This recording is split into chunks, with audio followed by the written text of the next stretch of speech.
La doctrine économique de la Commission est aujourd'hui mise à l'épreuve de la déflation qui, mois après mois, devient de plus en plus tangible, mise à l'épreuve ensuite du jeu démocratique et d'une contestation qui risque de s'étendre.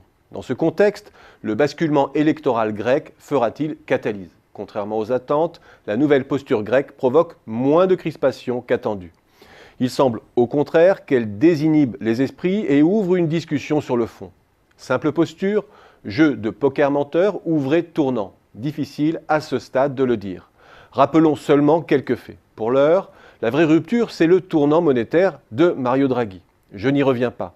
Mais le plus intéressant, c'est le droit de regard qu'il s'accorde sur les grandes orientations macroéconomiques de l'Union.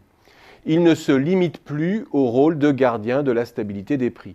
La pertinence du policy mix, les modalités de gestion de la crise grecque et plus généralement des crises souveraines sont devenues son affaire.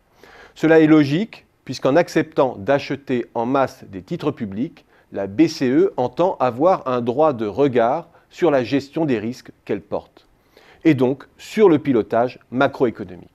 Dire que la Commission est en passe de faire son aggiornamento est en revanche bien prématuré. On note bien quelques inflexions. D'abord, le plan Juncker, qui a le mérite de reconnaître le problème du sous-investissement européen, mais qui propose une solution très insuffisante, à la fois sous-financée et misant sur des effets de levier auxquels personne ne croit. Ensuite, le pragmatisme récemment affiché par la Commission dans la mise en œuvre du pacte de stabilité. La possibilité de sortir les sommes investies, 1. dans le fonds européen chargé de porter le plan Juncker, 2. de toute dépense engagée conjointement avec l'UE dans la construction d'une infrastructure. De petites ouvertures adressées notamment à l'Italie. Enfin, une approche plus fine et plus circonstanciée du contexte conjoncturel de chaque pays pour évaluer la dérive structurelle du déficit.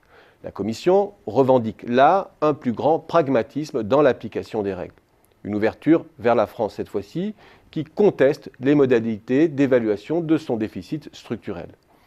Mais il ne s'agit là que de petits arrangements destinés à traverser sans trop de psychodrame les écueils budgétaires des prochains mois. L'épreuve de vérité, ce sera incontestablement la gestion du cas grec. Non pas la question de la Troïka.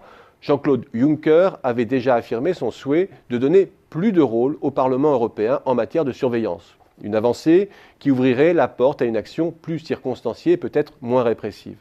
Mais c'est bien sur le fond, c'est-à-dire sur l'enjeu de la restructuration de la dette grecque, que l'on attend la Commission. On sait que dans ce domaine, il existe une multitude de modalités qui peuvent donner satisfaction aux différentes parties, sans afficher ouvertement un abandon de créances. Misons alors qu'une solution sera trouvée. Mais la Commission cherchera-t-elle alors un dénouement global, incluant d'autres pays, ou bien se limitera-t-elle au seul cas grec? C'est là que se joue véritablement la possibilité d'ouvrir une nouvelle page de croissance pour la zone euro. Les tensions déjà perceptibles n'augurent rien de bon. Le veto allemand menace. Mais chose nouvelle, la Commission doit compter avec les pressions externes.